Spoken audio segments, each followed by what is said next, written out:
Hey, it's Clay, and this will be a video chart on ticker symbol RXII. We will take a look at the 30-minute time frame. Real quick, what do I mean by 30-minute in case maybe you're new to charts? Instead of each one of these candlesticks here representing 1 day's worth of price action, which is what you would normally see, each one represents 30 minutes. So while this here may look like several days worth of time, it's actually just today's price action broken down into 30-minute time slices. I like to this time frame. I think it's a good job of telling the quote-unquote story of the price, and then makes mapping out levels of support and resistance a bit easier to see.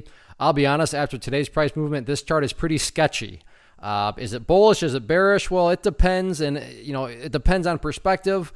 But with the level that really stands out to me, and that's going to kind of help nail whether or not this chart is sketchy or if things are still actually healthy, is going to be down here at $1.60. Why is it $1.60? Well, let's look at a couple different scenarios here. Let's say that the price goes down to $1.60, and then at that point breaks below it and continues to the downside. What would you have in this situation? You would literally have the price right back inside of this range where it already was. And not to insult your intelligence, but price movements that go back to where they were, not exactly a sign of true power. At that point, I would just go ahead and call this thing a pump and dump. I mean, because the price has made a great move, yes, but it's pulled back quite a bit from its highs already. But to be fair, and this is where the other side of the coin comes into play, perhaps the price comes down here, does something like this, and then starts to work its way back upwards. In this situation, what would you have? Well, to be fair to the bulls, you'd have a set of lows there, you'd have those lows, you'd have those lows. You picture these as stair steps, and you would actually have stair steps in the upwards direction. Now, I do fully realize that if you're a day trader